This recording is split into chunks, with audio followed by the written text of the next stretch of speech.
Hi everyone, എല്ലാവർക്കും സുഖമല്ലേ? നിങ്ങൾ ഈ തണുപ്പത്ത് വായിൽ നിന്ന് പുക വരുന്നത് നേരിട്ട് കണ്ടിട്ടുണ്ടോ? ഞാൻ ഇതുവരെ കണ്ടിട്ടില്ലായിരുന്നു, ബട്ട് ദേ ഇപ്പോൾ അനുഭവിക്കുന്നുണ്ട്. ഞാൻ എൻ്റെ ജോബ് സെക്ടറിലോട്ട് പോകാൻ ഇറങ്ങിയതാണ്. ഇതാണ് എൻ്റെ ജോബ് പ്ലേസ്, ഗ്ലാസ്ബോ ക്ലിനിക്. ഇതൊരു ഗൈനക്കോളജി ഹോസ്പിറ്റലാണ്. ഇവിടെ ഒരു റൂം ആയുർവേദ ഡിപ്പാർട്ട്മെൻറ്റിന് വേണ്ടിയുള്ളതാണ്. അതിൻ്റെ ചീഫ് ഡോക്ടറായിട്ടാണ് ഞാൻ വർക്ക് ചെയ്യുന്നത്. ആക്ച്വലി ഈ ഡിപ്പാർട്ട്മെൻറ്റ് ന്യൂലി സ്റ്റാർട്ടഡ് ആണ്. ഒരു ഡോക്ടറും ഒരു തെറാപ്പിസ്റ്റും മാത്രം. ഇതാണ് എൻ്റെ റൂം. എന്നെ അറിയുന്നവർക്കെല്ലാം അറിയാം, ഐ ലവ് ടെഡി ബിയേഴ്സ്. ഇവിടെയും 2 ടെഡീസ് ഉണ്ട് കേട്ടോ. പിന്നെ ഇതേ ഈ ഗ്രീൻ പ്ലാന്റ്, ഇത് ഞാൻ പറഞ്ഞിട്ട് കൊണ്ടുവച്ചതാട്ടോ. ആയുർവേദം എന്നൊക്കെ പറയുമ്പോൾ ഒരു ഗ്രീനി അപ്പിയറൻസ് വേണമല്ലോ. ഇവിടെ ഒരു മെഷീനൊക്കെ ഉണ്ട് കൺസൾട്ടേഷന് വേണ്ടി. ഇതേ കണ്ടോ എൻ്റെ പേര് സ്ക്രീനിൽ? I feel proud. ഈ ഡോക്ടർ എന്ന ഡെസിഗ്നേഷൻ കിട്ടാൻ നേരിട്ട് മുൾവഴികളൊക്കെ ഓർക്കുമ്പോൾ ഉള്ളിൽ എവിടെയോ ഒരു നീറ്റൽ. ബട്ട് ഇപ്പോൾ ഒരു അഭിമാനമാണ്. സത്യം പറഞ്ഞാൽ അർമേനിയയിലെ ആദ്യത്തെ ആയുർവേദ ഡോക്ടറാണ് കേട്ടോ ഞാൻ. ഇവിടെ കുറേ സ്പാകളൊക്കെ ഉണ്ട്, ബട്ട് ഡോക്ടറിൻ്റെ അണ്ടറിൽ പോകുന്ന ആയുർവേദ ഹോസ്പിറ്റൽ ഇത് മാത്രമാണ്. പക്ഷേ ഇത് ഒൺലി ഫോർ വുമൻസ് ഹെൽത്ത് ആണ്.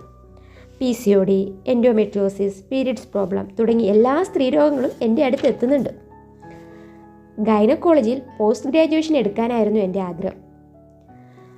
പക്ഷേ PG എടുക്കാനുള്ള സാവധാനം എൻ്റെ ഫിനാൻഷ്യൽ ക്രൈസിസ് എന്നെ സമ്മതിക്കാതെ വന്നപ്പോൾ സത്യത്തിൽ ഞാൻ ഡൗൺ ആയിരുന്നു. ബട്ട് ദൈവത്തിൻ്റെ പ്ലാൻ ഇങ്ങനെ ആയിരിക്കാം. സോ ഞാൻ ഈ ജോബിൽ ഒരുപാട് എൻജോയ് ചെയ്യുന്നുണ്ട്.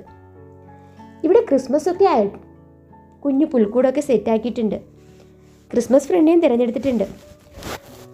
So I am waiting for Christmas celebration. എൻ്റെ ഡ്യൂട്ടി ടൈം 9 to 6 PM ആണ്. പക്ഷെ ഞാനിപ്പോൾ അപ്പോയിൻമെൻ്റ് അനുസരിച്ചിട്ടാണ് വരാറ്. ഫസ്റ്റ് പേഷ്യൻറ്റ് 10:30 ഒക്കെ ആണെങ്കിൽ 10:15 ഒക്കെ ആകുമ്പോൾ ഞാൻ എത്തും. ഇവിടെ ട്രീറ്റ്മെൻറ്റും കഴിഞ്ഞിട്ട് നെക്സ്റ്റ് കൺസൾട്ടേഷൻ വിളിക്കത്തുള്ളൂ.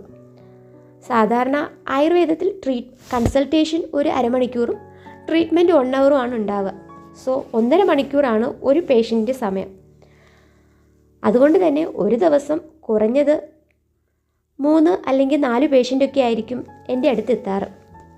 ഇന്നത്തെ എൻ്റെ ലാസ്റ്റ് പേഷ്യൻ്റ് അർമേനിയയിലെ ഹോമിയോപ്പതി ഡോക്ടേഴ്സിൻ്റെ പ്രസിഡൻ്റ് ആയിരുന്നു.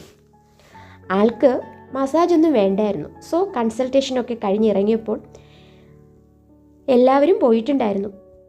ഞാനും ക്ലീനിങ് സ്റ്റാഫ് മാത്രമേ ഉണ്ടായിരുന്നുള്ളൂ. അപ്പോൾ ഞാനും വീട്ടിലോട്ട് പോട്ടെ. ഞാൻ ഇവിടെ വന്നപ്പോൾ ഒരു ഒഫീഷ്യൽ ഇൻവിറ്റേഷൻ പ്രോഗ്രാമൊക്കെ ഉണ്ടായിരുന്നു കേട്ടോ. ഞാനത് നെക്സ്റ്റ് വീഡിയോയിൽ ഷെയർ ചെയ്യാം. സോ നെക്സ്റ്റ് കാണുന്നതുവരെ എല്ലാവർക്കും ബൈ ബൈ. സുഖമായിരുന്നോളൂ.